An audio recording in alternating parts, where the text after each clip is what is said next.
There's something that I've actually been meaning to come out and do a vlog on for a while now.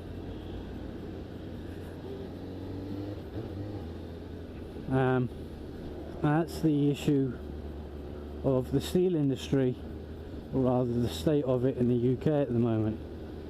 Now, I don't live in the UK.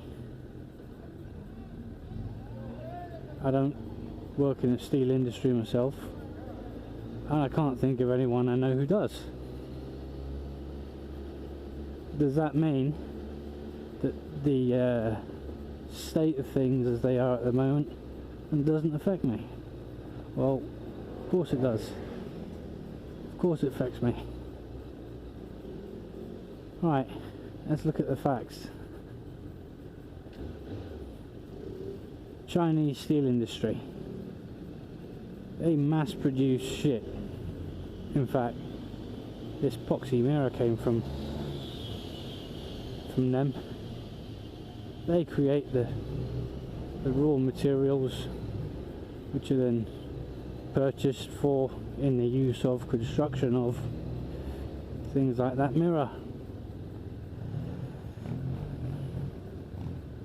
And look at the state of it. In fact, I did have two mirrors at one stage.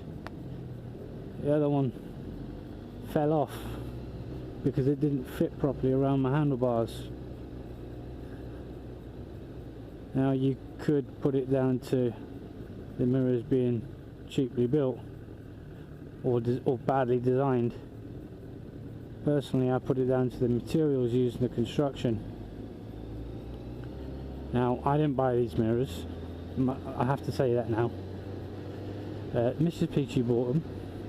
She bought them online from presumably eBay, I don't know.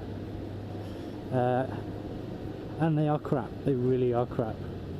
Alright, poor quality fucking monkey metal. That's what I call it, monkey metal.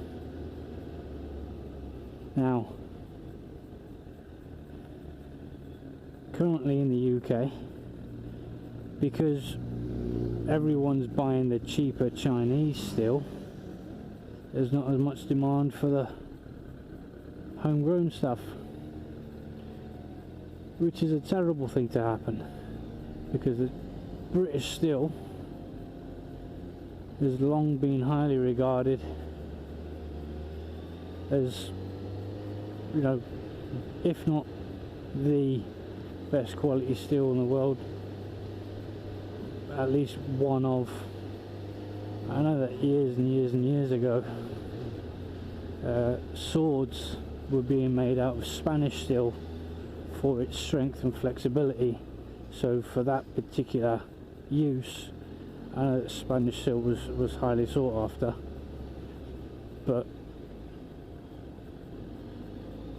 coming more towards a sort of present day, or at least the last few hundred years, as far as I'm aware, British steel has stood for quality and cost, of course. Better quality, it's the entire process, from the design to the smelting to, I mean, I don't understand fully exactly how it's all done, but I know enough to know that it's quality steel, and it costs money. Right, you get what you pay for in this world, okay? You get what you pay for, and if you pay for shit, you're gonna get shit in return. And I mean, Chinese economy, it's been said before, they make things cheaply with the intention of, you know, throw it away rather than repair or replace. Well, replace rather than repair. I know some people will disagree with me. I know that Count Motorhead is very, very fond of his Chinese bikes, and look, you know, power to you, mate. If you can keep those fucking things running, then you're a better man than I am. But right now, there's approximately 20,000 families that rely on the income of a person or persons who work in the steel industry in the UK, who are finding themselves out of work, and many of these families, many of these workers have known nothing else their whole lives. That's it. Their fathers did it, their grandfathers did it, and that's all they've ever known. So they can't then go and get a job anywhere else. Can't work in a bank or a call centre. They might be able to find a job as a labourer somewhere in the construction industry if that wasn't in such piss poor state.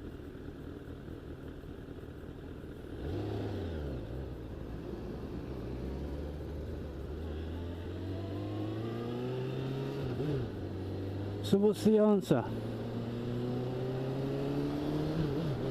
Can we, the consumer, can we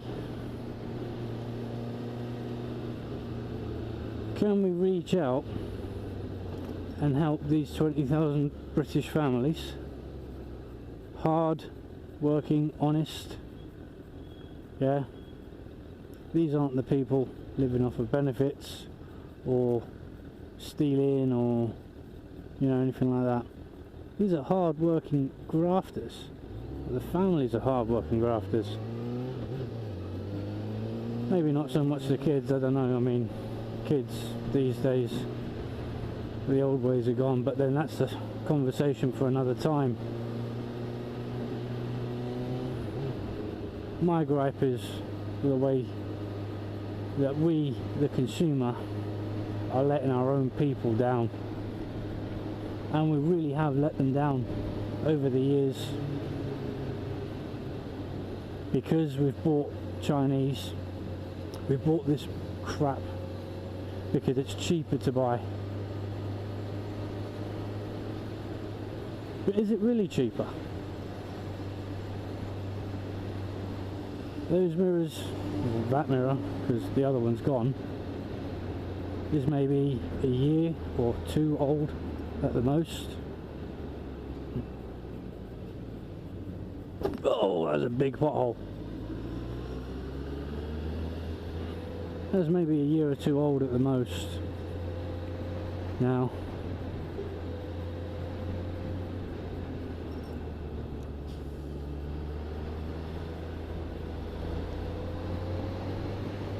are you going to tell me